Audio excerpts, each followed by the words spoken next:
Uto mibu mibale elenge mwasi oyo tobomi nkombo mpe elongi na ye azali komona makila na nzoto na ye ya bomwasi.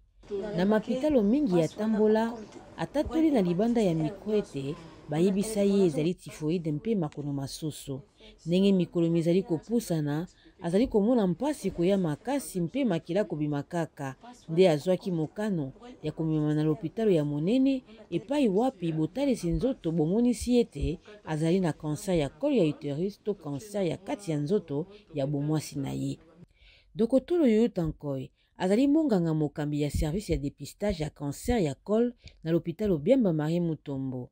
Andimi ete kati na bilembo bya cancer ya col ya uterus ezalaka mpe bobimi makila ebele na ndenge ya momesano te na nzoto ya mwasi to basaignements vaginaux anormaux. Première chose ememaka basi surtout na contexte ya mboka na biso eza hémorragie. Hémorragie nde memaka bango bakende ko consulter rapidement wana batiki sikoyo mwa ba centre na bango mike bazao kende bake sikoyo na hôpital ya monene. Des fois hémorragie à contact sur asali rapport na mobile amoni mwa makila omona zo négliger akokende ta musu na ba centre mike bazo ebiseka te oza na infection balekiseli esu tango microbe wana pe azo continuer kaka kokota ko érode col. Le temps passe. Le temps aya na hôpital à monene déjà bandi ko saigner wana sikoyo le traitement aussi va avec ça. Oye retard traitement peut tardif ezali. Oye avant traitement to ya kosala à temps ezali. Soko yeto on peut encore enlever soko eza déjà cancer, on peut enlever la matrice. To tinyango na anapate soki déjà bambo leza après to okoki kosala chimiothérapie. Mais soko oye na stade déjà avancé 2 3 wana moyen coopérer ezate to bana ombala mo na chimiothérapie. Normalement on a couple chimio na radiothérapie.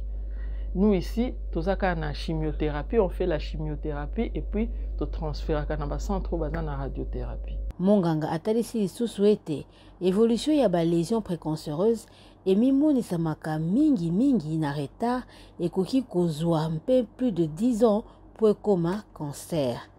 Po muto yeba na azana cancer wana na ebandele ezalaka mwa pasi. Po na étape oyo microbe akoti na col ya mwasi ti na tango mwasi abimisa signe ya liboso ekoki kosala 5 à 10 ans. Mwasi akoki kozala tango azalaki jeune fille déjà a contracté microbe wana et puis ake ko développer maladie na ndako ya libala. To a développé maladie peut-être mobali asi akufa mwasi azoloba non naza veuve et nakoki kozwa maladie wana te mais microbe wana koki kovanda likolo ya col ya mwasi pendant 5 à 10 ans sans que ça la likambo et puis et se manifester 10 ans après. Donc eza maladie moko eza latent de tolobara na français. Au début signe ezalaka te. Signe yaka na suka et puis tant signe ezoya na suka c'est que déjà maladie ekotakala.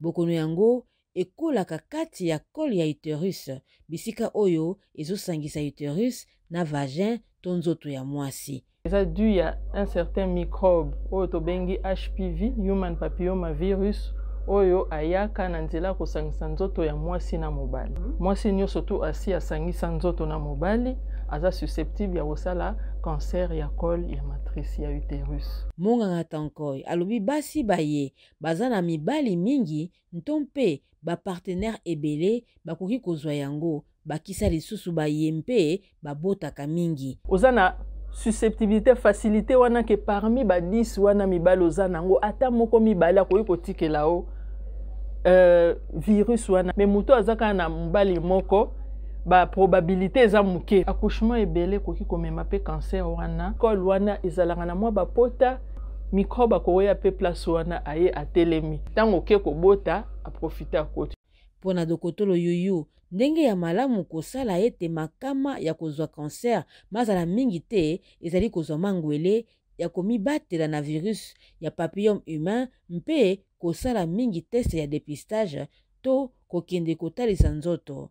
Dokotolo atalisi mpe lisusu ete kobanda 2016 kino lelo l'hôpital ya Mutombo Dikembe na cadre ya campagne ya dépistage oyo esi eyambi basi 20 000. 8% nde bazwamaki na balésion précancéreuse to mpota ya mona cancer mpe prise en charge ezwamaki na lombango penza. Nathalie Sekabuoro Simurabiye pour na VOA Afrique Kinshasa.